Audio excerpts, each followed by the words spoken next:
concepts, guys, the stretching, the strengthening, the open, close, concentric, eccentric, all these concepts that we went over today are going to follow us for the rest of the quarter. We'll just be applying them to whatever muscle group we happen to be working, whether it's the knee, the ankle, spine, so forth and so forth. Okay? It is not. They are not concepts that I expect you to get in one session, 2 sessions, 1 week. It's going to take time, okay?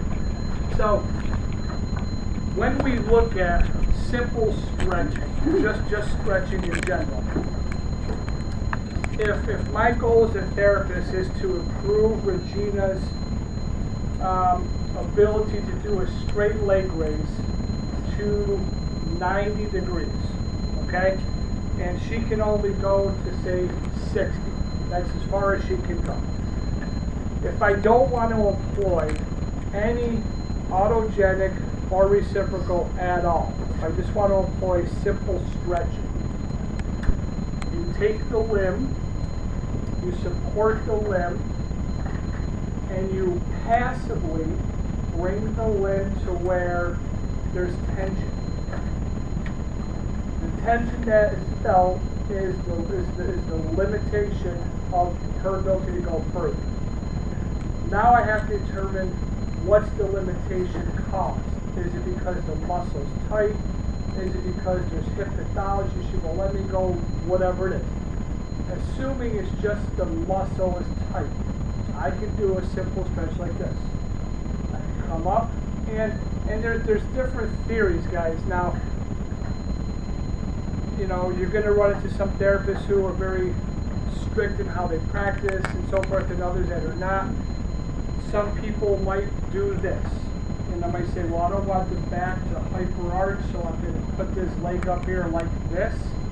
That's going to stabilize the pelvis, and I'm going to do this. If you do that with me, if you stretch like this, and she's holding this down, and I'm coming up, and you do the principle correct, I'm going to give you credit.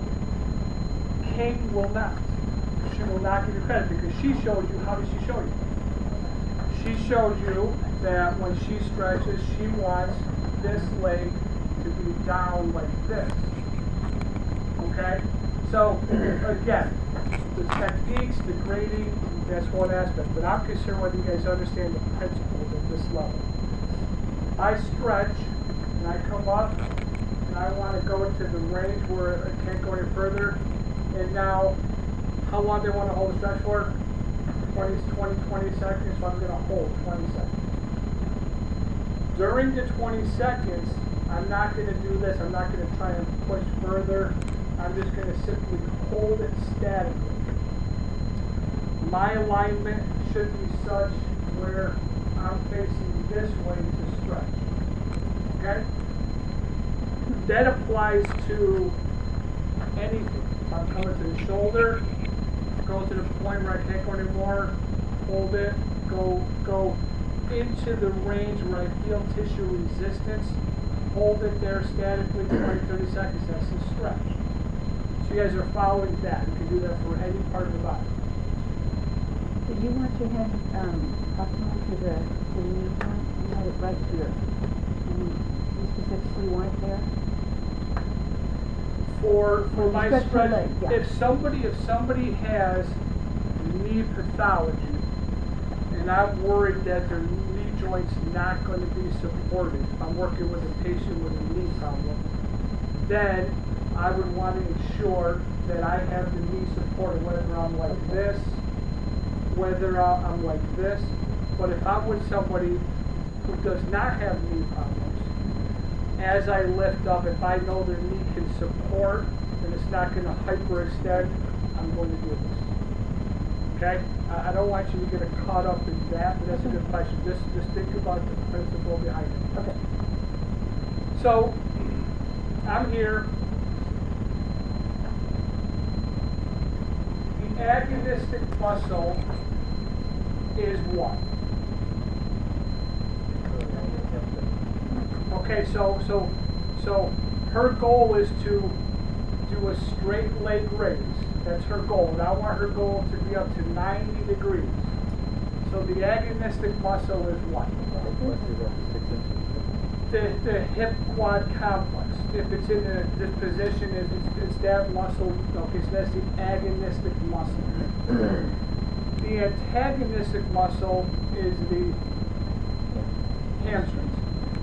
To employ autogenic inhibition, I have to have my patient contract the hamstrings. Okay, so as I raise her up, and she's here, I'm going to have her push down into my shoulder. Push down. As she pushes down, this muscle tenses up. Okay? So, anytime you have agonist, antagonist muscle groups, quads, hams, bis, tris, interlexar rotators, while one muscle is contracting agonistically, it has an inhibitory effect on the antagonistic muscle group, the opposite muscle group. Okay? So, for autogenic, she pushes against me. Go ahead and push down so I can hold her here isometrically. 6 seconds. 1, 2, 3, 4, 5. Relax. As she totally relaxes, I now passively, that's the key word, I passively take her into the next part of the motion. That's autogenic inhibition. Okay?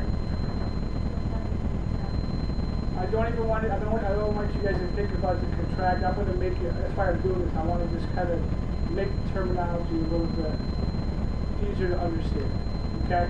Now, there is a such thing as a hold relax and a contract relax. So the hold relax is what she just did. Push down, isometric hold, relax. I passively take her through. If I have her do a contract relax, push down, she contracts all the way through the range. Now, relax. Here's the key. If I passively now take her back up, that's still autogenic. Here's how I make it reciprocal. As she pushes down, she pushes all the way down, she contracts, I let her rest. Now I say lift your leg up. She concentrically contracts the agonistic muscle. That makes the movement reciprocal inhibition. You guys, is that better explained? So if you passively... If I passively move the limb, yeah, here's why. If I passively move the limb, it's not giving the patient a chance to actively contract their own muscle. And remember, the antagonistic muscle group is what? The hamstrings. When a person contracts the opposite muscle, which in her case is the hip flexor quads, what effect does that have on the hamstrings? Inhibitory or excitatory? Inhibitory.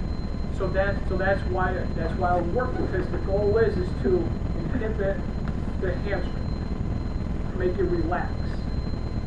Okay? Basal ganglia? What? Right? That's Basal. You mean the GTO? No, I'm talking about that's what it's named after, right? Whether or not you're inhibiting or you are exciting the muscle, which muscle? I won't even think about basal ganglia and the functions of the neuronal firing patterns of that at this point. So just think of that. I'm sorry, what He said it was a basal ganglia. Yeah, he's thinking about the pathways, direct and indirect. What it was named after, because he was talking about the reciprocal inhibition. Therefore, the basal ganglia is responsible for controlling either an excitatory or an inhibitory response. Correct?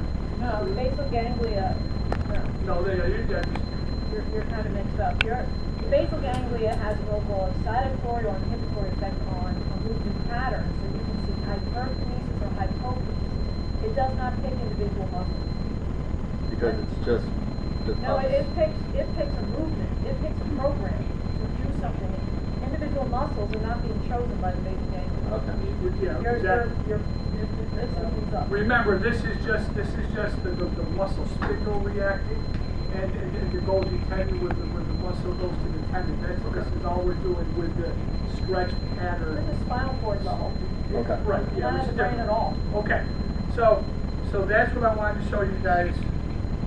So the best way to do it is to do hamstring, quad, bicep, tricep. Those are the two best ways. Maybe you could do shoulder, internal, external rotation, but I would stick to those two to really understand. I have a question. Yes. Per lecture, the whole relax, then the patient contracts. So you were passively doing that, but the notes say that she needs to contract. For the whole- for the whole- Reciprocal inhibition. Yeah. Whole relax. So if you do that, it's totally relaxed, and Yeah. Oh, right. So again, agonistic is this muscle here. So if I hold her, okay, so she basically be held at this point of her agonistic muscle is contracting isometrically as she pushes down into the knee. But Okay. that's the This answer. is the antagonist side, yeah. So when she pushes down into me, she's now working her hip flexors. I know, but then it says that then relax. And then she relaxes. The antagonist. The And antagonist does then relax. she concentrically contracts the agonist. She brings it up. That would be hold, relax, agonist, contract. And that's a reciprocal inhibition. Because she has, anytime she is contracting her agonistic muscle, think of reciprocal as bicep, tricep reciprocal. Okay, so Quad, maybe we hamstring should do it that way. reciprocal. So we can add one. So there's a whole relax, contract, relax. There's an alternate, a whole relax, agonist, agonist. contract. That is, that is, yeah. Okay. You don't have to add it, it's already there. That's what I'm saying, we only know, like when you Okay, wrote so it. in your Hey guys, listen to Dr. Walsh, Yeah. guys. in the red book, Yeah. there's actually a section on PNS, and in the back of that are definitions, and it will actually discuss each of those definitions. And Okay. it's very clarifying. Yeah. Because I also found the blue book a little confusing. It is, With some of yeah. that, so please take time to read just the definition part of the PNS section in the red book. The big red book? The big red book. The shape of one, yeah. but Yeah, I the use colors. yeah. I use colors. Little brain. I'm concerned with the hand plate, I'm concerned with, you just basically knowing the difference between autogenic and resistance. Okay. Then we'll test that in licensure. I guarantee you, right now, you probably know more than most therapists want. Exactly. Okay. Okay. So we're gonna go through the stretch stuff first, guys, and then we'll finish off with the P&F. So, how I think I want to do it is, you guys can break up into groups, into your groups, and I'm going to give you guys a